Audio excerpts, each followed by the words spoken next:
Olá! De acordo com dados da Organização Internacional do Trabalho, 168 milhões de crianças realizam trabalho infantil. Apesar de o número ter reduzido ao longo dos anos, a situação ainda persiste em todo o mundo e no Brasil não é diferente. E esse é o tema do Conexão em Pauta de hoje. Para nos trazer mais informações, nós recebemos dois convidados aqui no estúdio. Estão conosco Guilherme Vinch, professor do curso de Direito da Unicinos, e também Elanice Lambert, conselheira tutelar de Novo Hamburgo. E você quer saber mais sobre esse assunto? Esse é o Conexão em Pauta de hoje.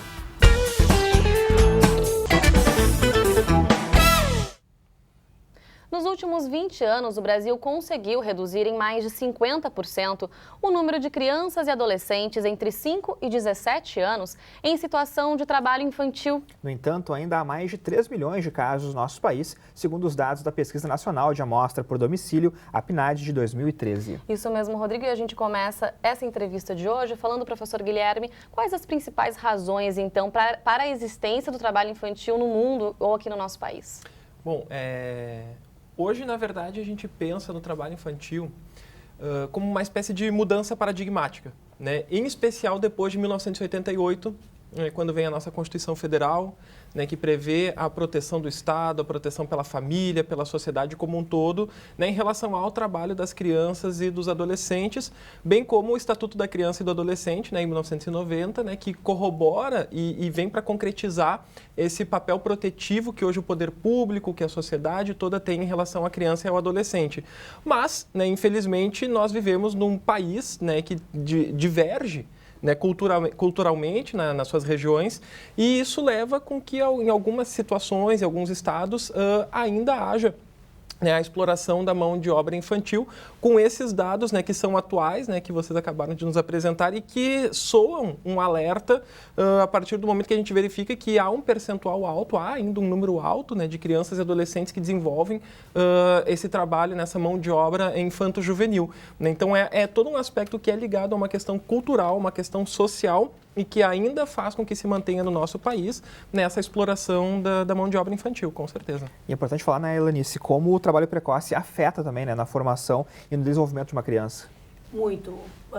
O direito de brincar ainda é uma coisa que, em muitas famílias, ele não é explicado, é cultural, como o professor tem falado. O direito de brincar fica esquecido muitas vezes e afeta, né? O trabalho infantil é o primeiro. Então, cuidar dos irmãos é muito cultural. Vem isso, mas é só cuidar do irmão. Mas é a responsabilidade do cuidar do irmão mais velho, do mais novo, o mais velho vem tomando isso já como um trabalho infantil de cultura, né? E na verdade, assim, pode afetar em vários sentidos, né? Em vários sentidos. No sentido físico, emocional, o educacional, porque uma criança que precisa trabalhar, como é que ela vai ter disposição para estudar em casa ou para ir para a aula? Então, tudo isso também acaba afetando, né, Elanice? A liberdade do próprio de se expressar, porque ele tem a responsabilidade de cuidar do menor. Então, como ele vai sair para brincar, como ele vai sair, porque ele tem aquela responsabilidade já tomada para si. Eu não posso me descuidar do meu irmão menor, porque essa responsabilidade ele tomou para si. E muitas vezes não é um irmão, né? São vários irmãos. E quando a atividade também é braçal, é física, ali também tem esse impacto, né, Rodrigo? Certamente. Professor, a gente podia falar então quais são os tipos mais evidentes de trabalho infanto-juvenil aqui no país? Bom, na verdade, Rodrigo, a gente tem várias espécies de classificação de trabalho infantil, né? Até a nossa conselheira Elanice, né, já nos traz aqui, que seria esse trabalho desenvolvido em âmbito doméstico, que é quando a criança ela trabalha em casa, né, a serviço, vamos dizer assim, né, dos seus pais, dos seus familiares, nas lavouras. Isso é muito comum também, né, afinal de contas é uma realidade de algumas outras regiões, né, ou cidades mais interioranas, né, que ainda tem, como a nossa conselheira Elanice fala, essa cultura, né, do trabalho da criança que cuida da casa, da criança que ajuda na atividade agropecuária. Então, o trabalho em âmbito doméstico também seria uma outra situação em que daí a criança não está no seu âmbito residencial, mas ela trabalha, por exemplo, como um empregado doméstico numa casa de família. Então, seria muito comum e também com certeza, um número que faz com que esse dado do PNAD seja elevado. Existe também o trabalho em benefício de terceiros, né? Por exemplo, essa criança que vende balas nas sinaleiras ou às vezes, né, em ônibus, né? É muito comum ver a criança, né, que tem lá um pacotinho, uma caixinha de bala e ela vende porque na verdade existe alguém que está por trás dela que acaba lucrando com essa atividade porque também ganha um eventual recurso financeiro com isso. Trabalho por conta própria, infantil, também é um que existe quando a criança, por exemplo, onde há uma situação familiar, né, em que o poder familiar não está sendo corretamente desempenhado pelos pais, há uma situação de abandono, né, Elanice, que vai também até nos poder falar sobre isso, e a criança às vezes acaba indo para a rua para ser flanelinha, por exemplo, para trabalhar, né, então seria um trabalho por conta própria. Um que é muito comum, né, que a gente já assistiu, né, várias vezes, né, em programas de televisão, novelas, filmes, é o trabalho artístico infantil.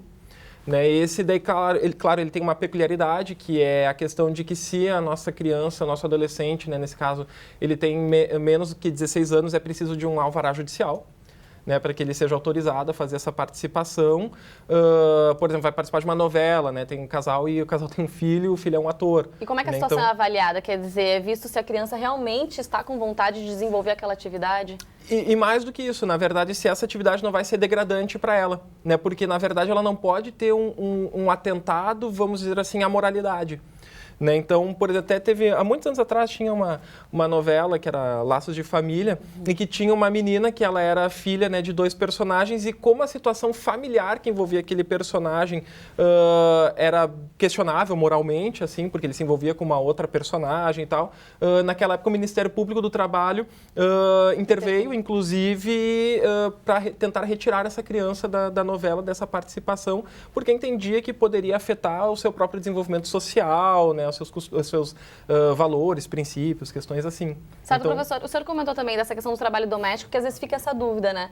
Por exemplo, eu preciso ajudar em casa, isso já configura um trabalho doméstico? Se eu tenho que ajudar em casa, cuidar dos meus irmãos, talvez fazer ali o almoço, fazer a janta, ou só apenas quando a criança trabalha em outra casa? Como é que a gente pode entender essa questão do trabalho doméstico e para que não fique dúvidas? Bom, justamente então é importante isso porque esclarece a diferença do que é um trabalho em âmbito domiciliar e um trabalho doméstico. Do que é uma ajuda, né, dentro de casa. Exatamente. Por um trabalho doméstico é eu contratar, por exemplo, uma criança, um adolescente para ser o meu empregado doméstico. Né? Ou muitas vezes pode ser o filho da empregada doméstica que mora na casa. Isso também acaba, por exemplo, exatamente, né? Acaba seguindo uma linha sucessória. Não, já que a tua mãe é a nossa empregada doméstica, então tu também tem que nos servir. Opa, aí nós temos um problema. Né? Porque daí já foge do mero auxílio, da mera ajuda e passa a ser realmente uma exploração da mão de obra. Claro que questões domésticas, né, familiares que envolvem ajudar a mãe, ajudar o pai numa determinada atividade, isso não é uma exploração de mão de obra, né? Isso não há problema nenhum. Claro que isto, quando começa a afetar o desenvolvimento físico, o desenvolvimento emocional, o desenvolvimento educacional da criança. Ela não pode mais estudar porque ela vai trabalhar só para os pais. Ela precisa ajudar na lavoura, ela precisa ajudar em casa, então ela vai deixar de estudar para fazer isso. Então a gente está desvirtuando a finalidade daquilo que seria um mero auxílio e está se transformando realmente numa exploração de mão de obra infantil. Dentro dessas questões trazidas pelo professor Elanice, qual o perfil mais recorrente aqui na região, então, de trabalho infantil que a gente pode verificar? Eu acredito que a questão mais recorrente, a gente, por ser um âmbito de calçadista, a gente encontra muito a questão da fivelinha. A gente tem batido muito o que é a fivelinha. Fivelinhas são terceirizadas que pegam as crianças muito pequenas, a partir de 10 anos, tu vê garagens cheias de pessoas que levam crianças para fazer fivelas, e isso estraga muito as mãos das crianças. Então, são pessoas que estão realmente explorando. São pessoas na área do calçado que explora mão de obra barata fazendo as fivelinhas. Então, a mãe pega e coloca ali seus 4, 5, 6 filhos a fazer, porque são centavos que ganham para a fivelinha. Então, essa questão da fivelinha, o enfiadinho, ainda tem muita na nossa região calçadista, em Novo Hamburgo, São Leopoldo, principalmente em Novo Hamburgo, que é onde a gente atua, tem muito. Quando o professor fala o ajudar em casa, eu me criei ajudando em casa, inclusive eu sou prova viva da terceirização de mão de obra. Eu com 13 anos tive isso aqui, um corte, porque eu trabalhava de doméstica. Mas hoje o que eu vejo assim, a mãe saiu para trabalhar e deixou a menina de 12 anos responsável por 4 irmãos. Então isso é exploração, isso é negligência dos pais. porque eles colocaram a responsabilidade de pai, de genitores, naquela menina de 12 anos. Como é que aquela menina de 12 anos vai ter tempo de fazer os temas? Como é que aquela menina de 12 anos vai ter tempo de brincar? Porque ela tem que brincar, ela tem responsabilidade de, em muitos casos a gente atende. E ela não é madura suficiente também para assumir essa responsabilidade. Ou talvez pode acontecer um acidente dentro de casa, enfim, não conseguir lidar com a situação. Tá certo. Por isso os incêndios, por isso essas questões. Então, como se trabalhar isso? Tá certo. Bom, o Conexão em Pauta faz agora um rápido intervalo e na volta tem mais entrevista aqui no estúdio. É um instante só, a gente já volta.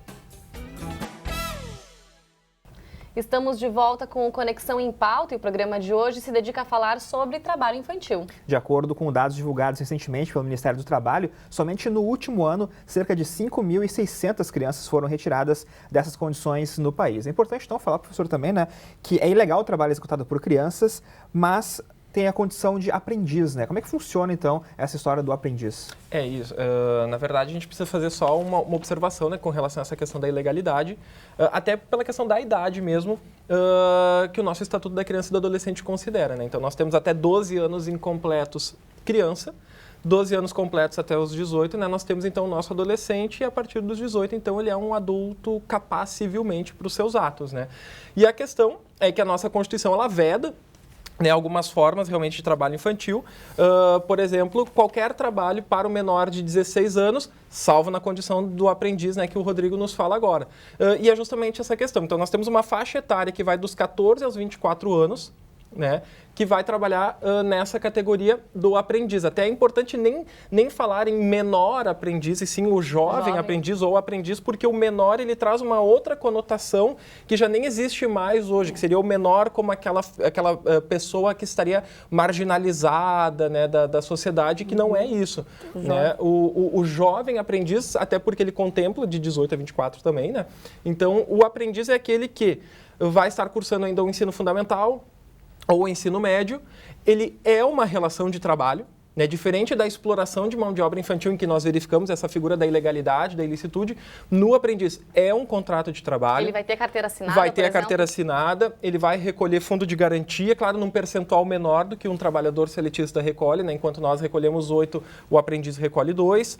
Ele tem direito a férias, que deve coincidir com o seu período escolar. Ele vai estar trabalhando dentro de uma empresa que é parceira desses programas de aprendizagem, ou seja, ele vai estar aliando conhecimentos teóricos com a prática, né? Exatamente. Então, existe sim essa figura do aprendiz. Essa figura ela não é ilegal, ela existe. Ela é uma relação trabalhista com contrato, inclusive tem que ser obrigatoriamente um contrato escrito de trabalho. Claro, né? Não posso ser um aprendiz numa atividade ilícita. Por exemplo, eu vou contratar um aprendiz para traficar substâncias ilícitas. Isso não, evidentemente, que eu não posso ter. Tem que ser uma atividade que realmente vai preparar esse jovem para o mercado de trabalho. Exatamente. Então, existe sim a figura do aprendiz. Certo. E, Elanice, como garantir, então, que essa experiência ela realmente seja efetiva para esse jovem?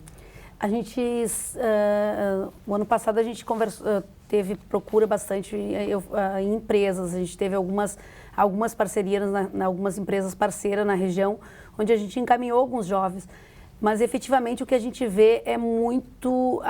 não consegue atingir o jovem com vulnerabilidade, aquele jovem que realmente precisa.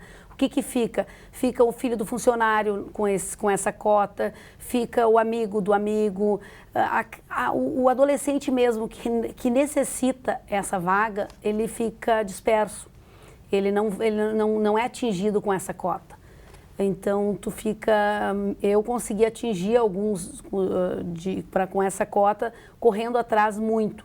Mas quantos fazem isso? Essa é a pergunta. Quantos vão atrás? Porque não é o nosso foco, digamos assim, não é o foco do Conselho Tutelar ir buscar isso. Porque nós somos proteção, mas até quando nós podemos fazer isso?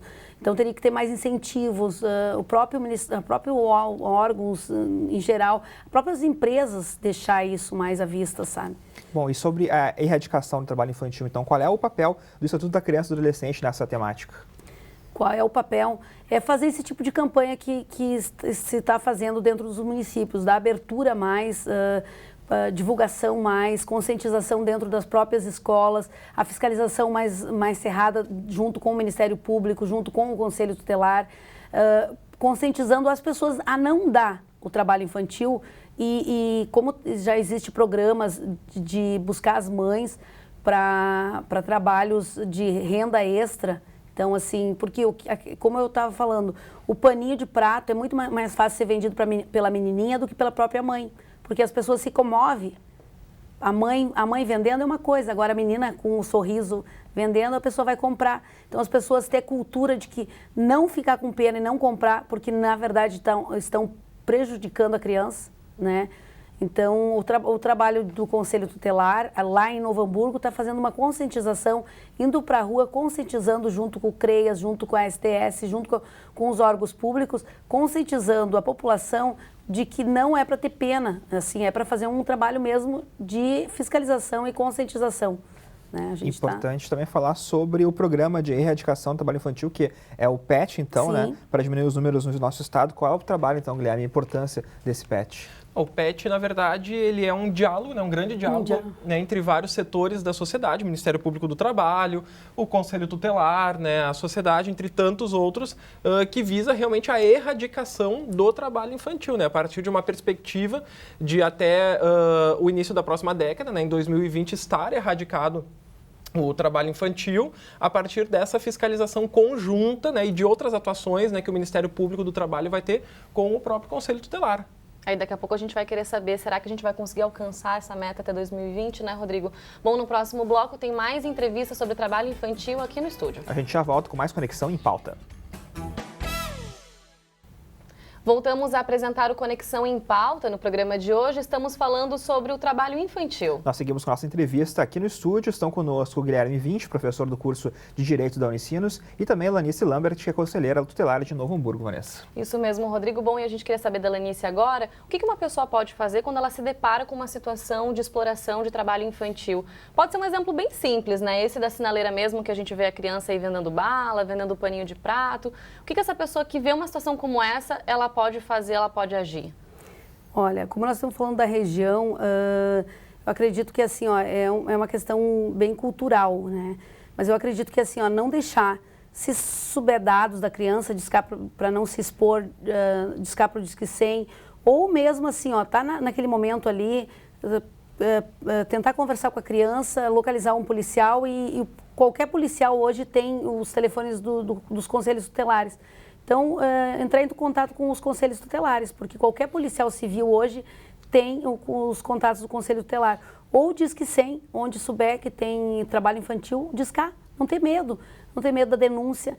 E claro, porque muitas vezes as pessoas também não querem se envolver, querem se expor, né? Daqui a pouco esse adulto está por perto também, pode vir interferir. Pode vir interferir. Principalmente em sábados, nas feiras, em Novo Hamburgo, principalmente tem isso, porque eu vou para a feira em Novo Hamburgo a paisano e infelizmente vejo muito.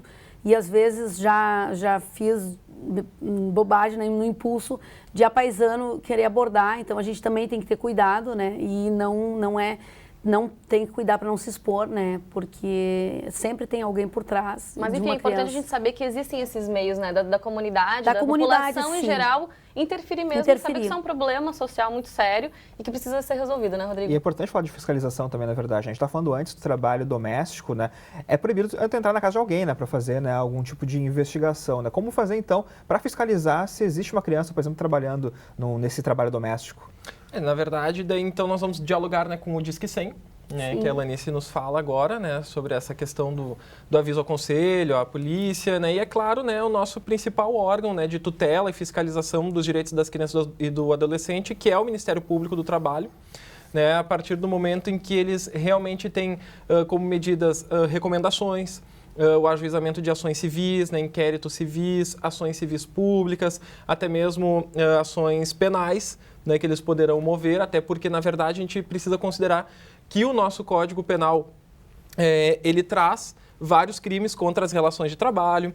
O Código Penal, ele traz uma figura que é a chamada redução à condição análoga à de escravo, né, e prevê uma pena de reclusão de 2 a 8 anos e aumenta esta pena à metade se esta redução à condição análoga de escravo for contra criança e adolescente. Então, realmente, a gente verifica que há, na nossa legislação, um papel, sim, protetivo, né, em vários âmbitos, administrativo, civil, criminal, né, no sentido de que eu posso trabalhar com essas figuras novas que a gente chama de neo-escravos, né, nessas crianças aí que vivem, né, justamente nessas populações mais distantes e que muitas vezes os dados chegam, né, de uma maneira difícil, né, apenas por Disque 100 ou por esse medo, né, que o Conselho Tutelar nos fala, e acaba muitas vezes a situação nem chegando ao conhecimento, e outros casos seriam até nesses trabalhos que são terminantemente proibidos para menores de 18 anos, que seria o trabalho noturno, porque é desenvolvido numa jornada das 10 da noite às 5 da manhã, que é um horário em que a criança e adolescente precisa estar dormindo, porque, enfim, tem o seu desenvolvimento fisiológico, né, como a gente falava no primeiro bloco.